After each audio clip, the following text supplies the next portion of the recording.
قربانی کا بیان ہے کہ قربانی کس سے کہتے ہیں؟ مخصوص جانور کو مخصوص دن بنیت تقرب ذبح کرنا قربانی کہلاتا ہے، اور کبھی اس جانور کو بھی قربانی کہتے ہیں جو ذبح کیا جاتا ہے۔ قربانی حضرت ابراہیم علیہ السلام کی سنت ہے جو اس امت کے لیے باقی رکھی گئی ہے۔ نبی اکرم صلی اللہ تعالی وسلم کو قربانی کرنے کا حکم دیا گیا۔ اللہ رب العزت نے ارشاد فرمایا فَصَلِّ لِرَبِّكَ وَانْحَرْ، تم اپنے رب کے لیے نماز پڑھو اور قربانی کرو۔ اس کے متعلق چند احادیث مبارکہ ہیں جو کہ وہ پڑھ کر پھر بعد میں مسئلے کی طرف رجوع کریں گے۔ پہلی حدیث پاک یہ ہے، ابو داود کی حدیث ہے، حضرت ام المؤمنین حضرت عائشہ صدیقہ رضی اللہ تعالی عنہا اس حدیث کے راویہ نے آقا کریم صلی اللہ علیہ وسلم نے فرمایا کہ یوم النحر یعنی 10ویں ذوالحجہ میں ابن آدم کا کوئی عمل خدا کے نزدیک خون بہانے یعنی قربانی کرنے سے زیادہ پیارا نہیں ہے، اور وہ جانور قیامت کے دن اپنے سینگ اور بال اور کھروں کے ساتھ آئے گا، اور قربانی کا خون زمین پر گرنے سے پہلے خدا تعالیٰ کے نزدیک مقام مقبولیت پا لیتا ہے۔ بات سمجھ آ گئی کہ نہیں آئی؟ آقا کریم صلی اللہ علیہ وسلم نے فرمایا لہٰذا اس کو خوش دلی سے کرو۔ دوسری حدیث پاک طبرانی شریف کی ہے کہ حضرت امام حسن بن علی رضی اللہ تعالیٰ عنہ اس حدیث کے راوی ہیں۔ آقا کریم صلی اللہ علیہ وسلم نے فرمایا کہ جس نے خوش دلی سے طالب ثواب ہو کر قربانی کی وہ آتش جہنم سے نجات پا گیا ہے۔ اور حدیث نمبر 3 یہ ہے کہ طبرانی میں حضرت ابن عباس رضی اللہ تعالیٰ عنہ سے روایت ہے کہ آقا کریم صلی اللہ علیہ وسلم نے فرمایا جو روپیہ عید کے دن قربانی میں خرچ کیا گیا اس سے زیادہ کوئی روپیہ رب کی بارگاہ میں پیارا نہیں ہے۔ بات سمجھ آ گئی کہ نہیں ہے؟ حدیث نمبر 4 اس موضوع کی یہ ہے، ابن ماجہ میں حدیث پاک ہے، حضرت ابو ہریرہ رضی اللہ تعالی عنہ اس حدیث کے راوی ہیں۔ آقا کریم صلی اللہ علیہ وسلم نے فرمایا کہ جس میں وسعت ہو اور قربانی نہ کرے وہ ہماری عیدگاہ کے قریب نہ آئے۔ سمجھ آگے کہ نہیں؟ یہاں اس حدیث میں آقا کریم صلی اللہ علیہ وسلم نے ان لوگوں سے نفرت کا اظہار فرمایا کہ جن کو وسعت ہے قربانی کرنے کی لیکن قربانی کرتے نہیں ہیں۔ سمجھ آگے کہ نہیں آیا؟ حدیث نمبر 5 یہ ہے کہ ابن ماجہ نے زید بن ارقم رضی اللہ تعالی عنہ سے روایت کی ہے، صحابہ کرام نے عرض کی یا رسول اللہ صلی اللہ علیہ وسلم یہ قربانیاں کیا ہیں؟ تو فرمایا یہ تمہارے باپ حضرت ابراہیم علیہ السلام کی سنت ہے۔ لوگوں نے عرض کی یا رسول اللہ صلی اللہ علیہ وسلم ہمارے لیے اس میں کیا ثواب ہے؟ حضور نے فرمایا ہر بال کے بدلے نیکی ملے گی، ہر بال کے بدلے۔ تو عرض کی یا رسول اللہ صلی اللہ علیہ وسلم اون کا کیا حکم ہے؟ فرمایا اون کے بھی ہر بال کے بدلے ایک نیکی ملے گی۔ صحیح بخاری میں حدیث نمبر 6 اس موضوع کی ہے کہ صحیح بخاری میں حضرت برا رضی اللہ تعالیٰ عنہ سے روایت ہے، نبی اکرم صلی اللہ علیہ وسلم نے فرمایا کہ سب سے پہلے جو کام آج ہم کریں گے وہ یہ ہے کہ نماز پڑھیں، پھر اس کے بعد قربانی کریں گے۔ جس نے ایسا کیا اس نے ہماری سنت کو پا لیا، جس نے پہلے ذبح کر لیا تو وہ قربانی نہیں ہے، وہ گوشت ہے۔ بات سمجھ آ گئی کہ نہیں آئی؟ جو اس نے اپنے پہلے سے اپنے گھر والوں کے لیے تیار کر لیا ہے، قربانی کا اس گوشت سے کوئی تعلق نہیں۔ اس کا مطلب یہ ہوتا ہے کہ جو عید نماز سے پہلے قربانی کرتے ہیں ان کی قربانی نہیں ہوتی. سمجھ آگے کہ نہیں آئی؟ حضرت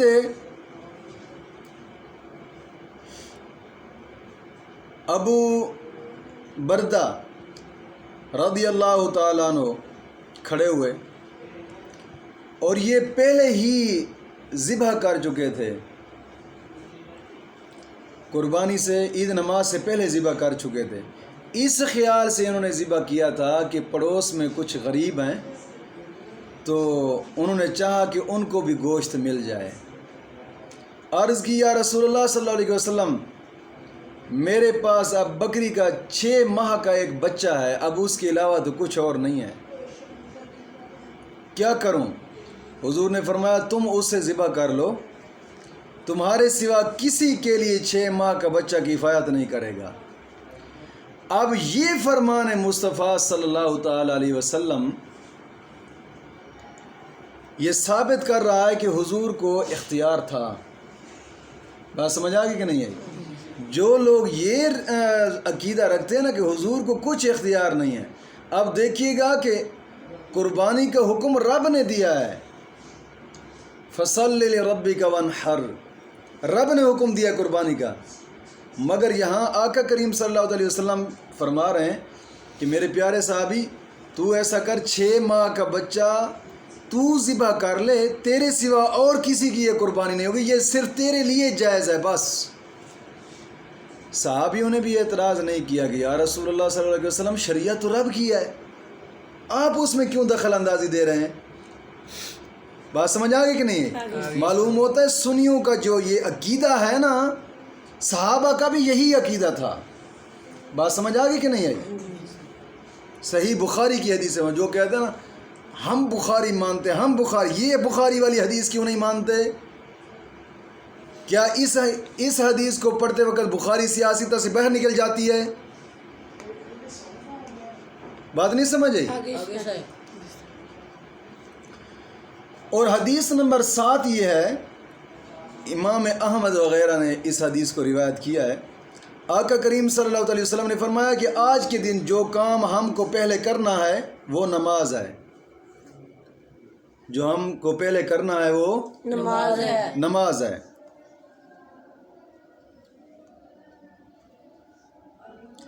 اس کے بعد قربانی کریں گے. جس نے ایسا کیا وہ ہماری سنت کو پہنچا ہے. جس نے پہلے ذبح کر ڈالا وہ گوشت ہے جو اس نے اپنے گھر والوں کے لیے تیار کر لیا ہے. بات سمجھ آ گئی کہ نہیں؟ جنریٹر چلا دو بیٹا، بجلی چلی گئی ہے. صحیح ہوگی تصویر. تو بات سمجھ آئی بیٹا کہ نہیں آئی؟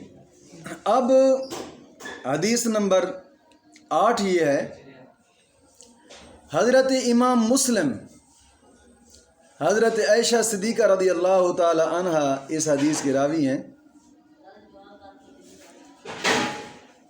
آقا کریم صلی اللہ علیہ وسلم نے فرمایا کہ سینگ والا مینڈھا لایا جائے، سینگ والا مینڈھا لایا جائے جو سیاہی میں چلتا ہو اور سیاہی میں بیٹھتا ہو اور سیاہی میں نظر کرتا ہو، یعنی اس کے پاؤں سیاہ ہوں اور پیٹھ سیاہ ہو اور آنکھیں سیاہ ہوں، وہ قربانی کے لیے حاضر کیا گیا.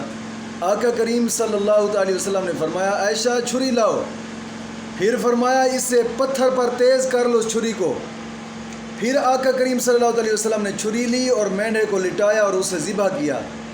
پھر آپ نے فرمایا بسم اللہ اللہم تقبل من محمد و آل محمد و من امت محمد، الہی تو اس کو محمد صلی اللہ علیہ وسلم کی طرف سے اور ان کی آل اور امت کی طرف سے قبول فرما.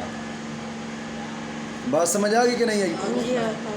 حدیث نمبر 9 اس بارے میں یہ ہے کہ نبی اکرم صلی اللہ علیہ وسلم نے ذبح کے دن 2 مینڈھے سینگ والے چت کبرے خصی کیے ہوئے ذبح کیے. جب ان کا منہ قبلہ کو کیا تو یہ پڑھا انی وجہت وجہی للذی فطر السماوات والارض علی ملت ابراہیم حنیفا وما انا من المشرکین ان صلاتی و نسکی و محیای و مماتی للہ رب العالمین لا شریک لہ وبذالک امرت وانا من المسلمین اللہم منک ولک ان محمد و امتہ بسم اللہ واللہ اکبر. اس کو پڑھ کر ذبح فرمایا. اور ایک روایت میں آتا ہے کہ آقا کریم صلی اللہ علیہ وسلم نے یہ فرمایا کہ الہی یہ میری امت کی طرف سے اور میری طرف سے اور میری امت کی طرف سے ہے جس نے یہ قربانی نہیں کی. بات سمجھ آ گئی کہ نہیں آئی؟ اب حدیث نمبر 10 اس سبق یہ ہے، امام بخاری اور امام مسلم نے اس حدیث کو روایت کیا ہے. آقا کریم صلی اللہ علیہ وسلم نے 2 مینڈے چت کبرے سینگوں والے ان کی قربانی کی اور انہیں اپنے دستے مبارک سے ذبح کیا اور بسم اللہ واللہ اکبر کہا. کہتے ہیں کہ میں نے آقا کریم صلی اللہ علیہ وسلم کو دیکھا، اپنا پاؤں ان کے پہلوں پر رکھا اور بسم اللہ واللہ اکبر کہا. بات سمجھ آ گئی کہ نہیں ہے؟ اور حدیث نمبر 11 اس سبق کے بارے میں یہ ہے، حضرت علی رضی اللہ تعالیٰ عنہ کو کچھ صحابہ نے دیکھا کہ 2 مینڈے کی قربانی کرتے ہیں. تو ایک صحابی نے پوچھا، میں نے کہا یہ کیا کیا؟ تو انہوں نے فرمایا رسول اللہ صلی اللہ علیہ وسلم نے مجھے وصیت فرمائی میں حضور صلی اللہ علیہ وسلم کی طرف سے قربانی کروں، لہٰذا میں حضور صلی اللہ علیہ وسلم کی طرف سے قربانی کرتا ہوں. یہ الفاظ اس حدیث کے ہیں. بات سمجھ آ گئی کہ نہیں ہے؟ اور ایک حدیث پاک میں آتا ہے، حضرت عبداللہ بن عمر رضی اللہ تعالیٰ عنہ اس حدیث کے راوی ہیں. رسول اللہ صلی اللہ علیہ وسلم نے فرمایا مجھے یوم الضحیٰ کا حکم دیا گیا، اس دن کو خدا نے اس امت کے لیے عید بنایا. ایک شخص نے عرض کی یا رسول اللہ صلی اللہ علیہ وسلم یہ بتائیے اگر میرے پاس منیہ کے سوا کوئی جانور نہ ہو. منیہ کسے کہتے ہیں؟ اس جانور کو کہتے ہیں کہ جو جانور کسی دوسرے آدمی سے اس نے لیا ہو دودھ پینے کے لیے. بات سمجھ آ گئی کہ نہیں آئی؟ عرض کرتا یا رسول اللہ صلی اللہ علیہ وسلم میرے پاس اس جانور کے علاوہ کوئی جانور نہیں ہے.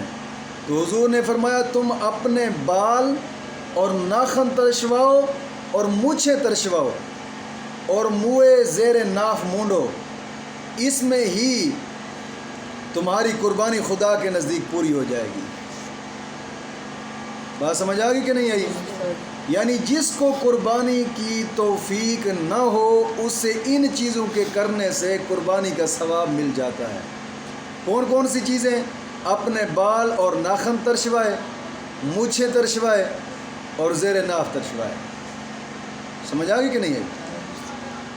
اور ایک مسلم اور ترمذی شریف اور نسائی شریف میں ام المؤمنین ام سلمہ رضی اللہ تعالیٰ عنہ سے روایت ہے، آقا کریم صلی اللہ علیہ وسلم نے فرمایا جس نے ذوالحجہ کا چاند دیکھ لیا اس کا ارادہ قربانی کرنے کا ہے تو جب تک قربانی نہ کر لے بال اور ناخنوں سے کچھ نہ تشروائے، یعنی کوئی شے نہ کٹوائے. جس کا قربانی کرنے کا ارادہ ہے، سمجھ آ گئی کہ نہیں ہے، وہ کچھ نہ کٹوائے. اور حدیث نمبر 14 طبرانی عبداللہ بن مسعود رضی اللہ تعالیٰ عنہ سے روایت ہے، آقا کریم صلی اللہ علیہ وسلم نے فرمایا قربانی میں گائے 7 کی طرف سے اور اونٹ بھی 7 کی طرف سے ہے. یعنی گائے میں بھی 7 حصے ہوں گے اور اونٹ میں بھی 7 حصے ہوں گے. اور ایک حدیث پاک میں ہے، نسائی شریف کی حدیث پاک ہے، آقا کریم صلی اللہ علیہ وسلم نے فرمایا کہ بھیڑ کا 6 مہینے کا بچہ سال بھر والی بکری کے قائم مقام ہے. بھیڑ کا 6 مہینے کا بچہ ہو جو دور سے ایسے نظر آئے کہ بالکل پوری بھیڑ نظر آ رہی ہے، 6 مہینے کا ہو تو اس کی قربانی جائز ہے. اور حدیث نمبر 16 یہ ہے، آقا کریم صلی اللہ علیہ وسلم نے فرمایا افضل قربانی وہ ہے جو با اعتبار قیمت اعلیٰ ہو اور خوب موٹی ہو، زبردست سونی ہو. سمجھ آ گئی کہ نہیں ہے؟ اور طبرانی میں ایک حدیث پاک آتی ہے، حضرت ابن عباس رضی اللہ تعالیٰ عنہ اس حدیث کے راوی ہیں، آقا کریم صلی اللہ علیہ وسلم نے رات میں قربانی کرنے سے منع فرمایا. کہ رات کو قربانی نہ کرو. سمجھ آ گئی کہ نہیں آئی؟ اور حضرت علی سے ایک روایت ہے، آقا کریم صلی اللہ علیہ وسلم نے فرمایا 4 قسم کے جانور قربانی کے لیے درست نہیں ہیں. 4 قسم کے جانور کون سے؟ پہلے نمبر پر کانا کہ جس کا کانا پن ظاہر ہو. دوسرے نمبر پر بیمار کہ جس کی بیماری ظاہر ہو. تیسرے نمبر پر لنگڑا جس جانور کا لنگڑا پن ظاہر ہو. اور چوتھے نمبر پر لاغر وہ جانور کہ جس کی ہڈیوں میں مغز نہ ہو. بات سمجھ آ گئی کہ نہیں؟ ان 4 قسم کے جانوروں کی قربانی حضور نے فرمایا درست نہیں ہے، نہ کیا کرو. سمجھ آ گئی کہ نہیں آئی؟ اور حضرت علی سے ایک اور روایت ہے کہ رسول اللہ صلی اللہ علیہ وسلم نے فرمایا کہ کان کٹے ہوئے اور سینگ ٹوٹے ہوئے کی قربانی سے حضور نے منع فرمایا. حضرت علی فرماتے ہیں کہ کان کٹے ہوئے اور سینگ ٹوٹے ہوئے جانور کی قربانی سے حضور نے منع فرمایا ہے. اور ترمذی میں ایک حدیث سے پاک ہے، یہ حدیث بھی حضرت علی اس حدیث کے راوی ہیں کہ آقا کریم صلی اللہ علیہ وسلم نے فرمایا ہم جانوروں کے کان اور آنکھیں غور سے دیکھ لیں، اس کی قربانی نہ کریں جس کے کان کا اگلا حصہ کٹا ہو، اور نہ اس کی قربانی کریں کہ جس کے کان کا پچھلا حصہ کٹا ہو، اور نہ اس کی قربانی کہ جس کا کان پھٹا ہوا ہو یا کان میں سوراخ ہو. بات سمجھ آ گئی کہ نہیں آئی؟ اور حدیث نمبر 21 یہ ہے، امام بخاری اس حدیث کو لکھتے ہیں کہ رسول اللہ صلی اللہ علیہ وسلم عیدگاہ میں جانور ذبح فرماتے تھے. بات سمجھ آ گئی کہ نہیں آئی؟ مولا کریم دین مدین کی سمجھ